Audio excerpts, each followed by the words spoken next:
Non, mais je sais ce que vous dites, hein. On l'a tous vu, on l'a tous vu. Il y en a marre. Il y en a marre, il y en a marre, il y en a marre, il y en a marre.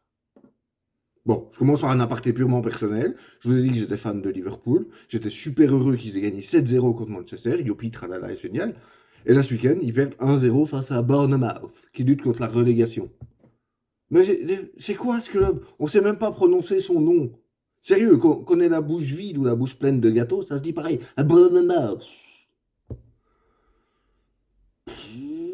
Bon, les fins de l'aparté personnel, je m'excuse. Ou pas. Non, mais allez.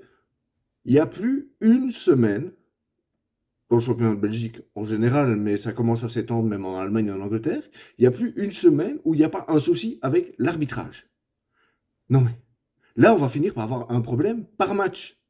Alors que normalement ils ont inventé le VAR et sa super camionnette et machin, tout le bazar, pour ça, pour régler ces problèmes-là. Mais bon, apparemment, ils mettent ceux qui ont fait des matchs de merde dans la camionnette pour la semaine suivante. Comment vous voulez que ça aille?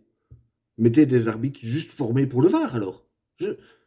Trouvez quelque chose. À un moment, il faut trouver quelque chose, les gars. Déjà, on va parler du schéma qui se répète chaque année dans la lutte pour le maintien. Bon, après, vous ferez votre propre idée, hein. Peut-être que c'est moi qui deviens complotiste. Mais chaque année, il y a des coïncidences arbitrales, et vous noterez que j'ai dit coïncidence, hein, qui font que les clubs flamands sont avantagés face aux clubs wallons. Exemple, Malines qui reçoit un péno cadeau qui leur permet de gagner et de faire un pas de géant vers le maintien, qui joue à distance contre Penn.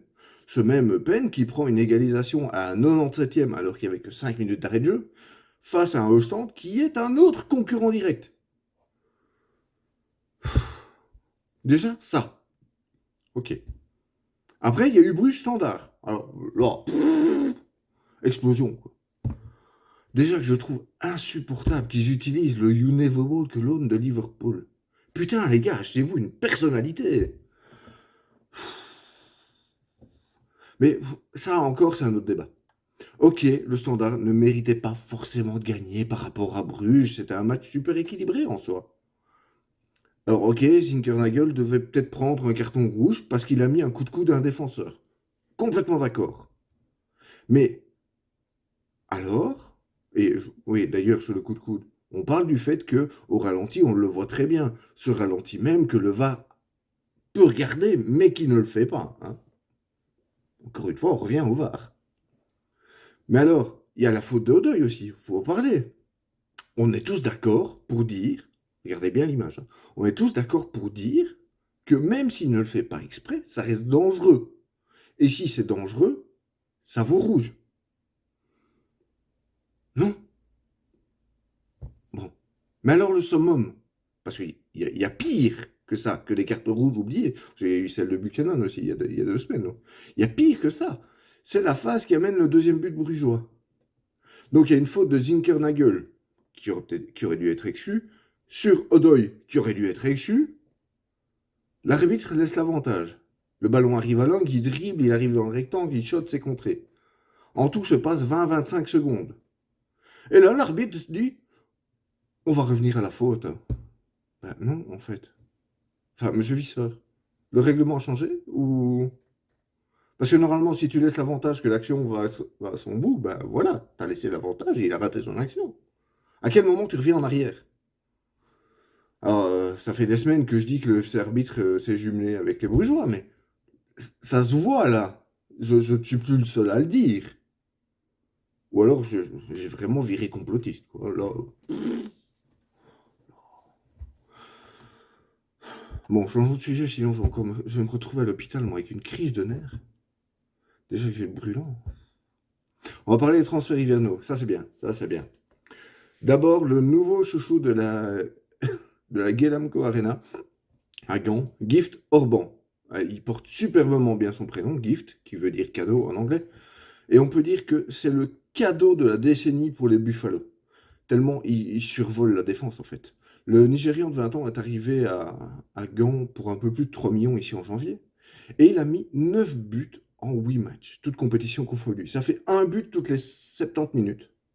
Et alors, je ne sais pas si vous l'avez vu à l'interview, mais ce gars est super humble.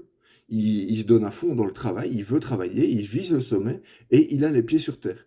Il sait que ça ne passera pas par une période d'adaptation ou quoi que ce soit. Non, il veut marquer les esprits et il veut aller haut. Et il se donne tous les moyens pour le faire.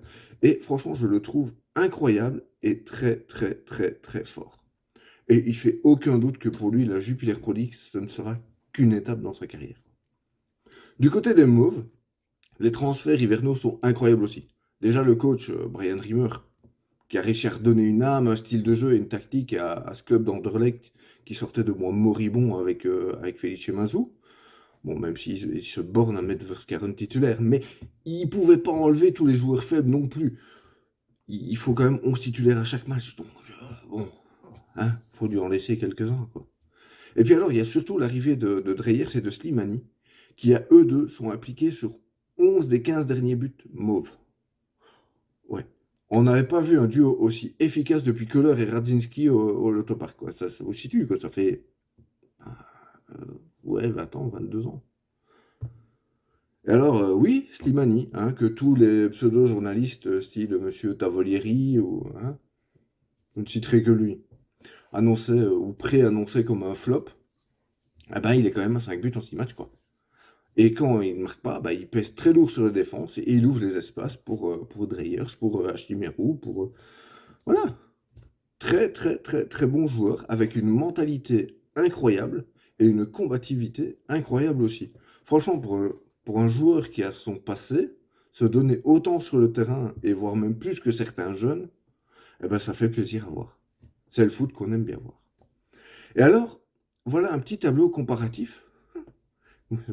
Voilà, vous savez à quel point ce transfert de Yaremchuk me dépasse.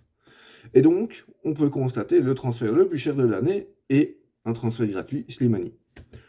C'est le camp. Hein, bon, clairement, il n'y a pas photo entre les deux. Mais ils ont un point commun. C'est qu'à leur façon, ils sont tous les deux capables d'amener leur équipe en Play-off 2. Donc, faire descendre Bruges et remonter en Anderlecht. Moi, je vous le dis depuis un mois. Je rêve d'avoir les 3 grands clubs, Bruges, Anderlecht et le Standard en Play-off 2. Si ça arrive niveau téléspectateur, bah, je peux vous assurer qu'il n'y aura personne devant le Play-off 1. Alors, je finis. Enfin, je finis, non. Je vais parler brièvement du PSG. Parce que, oui, forcément, je ne pouvais pas en parler. Encore une élimination prématurée en Ligue des Champions. Oh. Ah, ça sent le clap de fin quand même hein, pour toute la clique des pseudo-étoiles éteintes du parc. Messi, Neymar, Verratti, etc., etc. Quand on sait que les Qataris, en plus, pensent à retirer leur bille à Paris pour tout réinvestir à Manchester United, les prochaines saisons pourraient s'annoncer très, très, très compliquées. Bon, surtout déjà s'il n'y a plus d'argent, mais s'ils doivent se baser sur leur école des jeunes qui, eux, se sont tous barrés à l'étranger, ça va faire bizarre. Hein. Ah, les pseudo-supporters parisiens qui vont voir leur club lutter contre la relégation comme avant l'arrivée des Qataris, finalement. Hein. Ça va échanger. Ouais, courage à vous, hein. On en aurait besoin. Pour continuer, vous savez maintenant que j'adore les chiffres et les stats, et il y a cet article de Loïc Vosque, dont vous pouvez suivre le travail sur Twitter et sur Ballfoot. Je vous mets les liens en description, évidemment, qui parle du nombre de joueurs utilisés par les clubs sur ces 5 dernières saisons. Et je trouvais ça super intéressant comme sujet pour montrer à quel point ce sport est complètement instable, autant pour les joueurs que pour les clubs. Ici, vous voyez, les 3 premiers, Eupen, Anderlecht et le Cercle, sont tous les 3 à plus de 100 joueurs utilisés en 5 ans. Ce qui fait une moyenne de 20 joueurs par année. 20 joueurs, c'est quasiment un noyau pro complet. Imaginez. Donc chaque année, il y a un noyau complet qui change. C'est voilà, c'est incroyable, quoi. En sachant qu'en bas de tableau, ben, vous avez Westerlo et Genk qui sont quand même à une moyenne de 15 joueurs par an. Pour moi, c'est beaucoup. Je ne sais pas si on se représente bien qu'un effectif, c'est 20-25 joueurs. Ça sous-entend que par année, il y a 15 joueurs qui sortent de ce noyau et 15 nouveaux qui en rentrent. Vous imaginez? Niveau stabilité? Et comme le dit Loïc dans son article, le club le plus stable au niveau mondial, c'est Halmstad en Suède avec 44 joueurs en 5 ans. Voilà, là on a moins de 10 joueurs utilisés par an, par année. Enfin. Et suivi de très près, et là c'est très étonnant, on pourrait croire beaucoup plus, mais non, c'est Manchester City qui en a 47.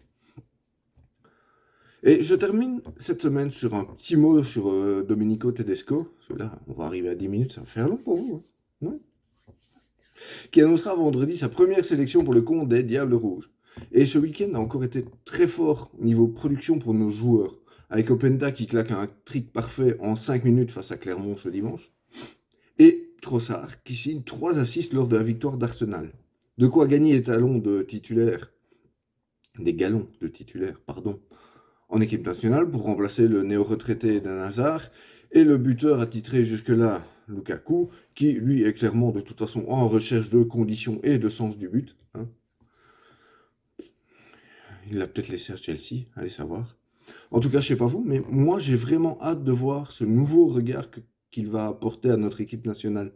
Enfin, pour autant qu'il ait jeté ou brûlé le carnet tactique de Bobby Martinez, parce que clairement, lui, on en était venu à bout.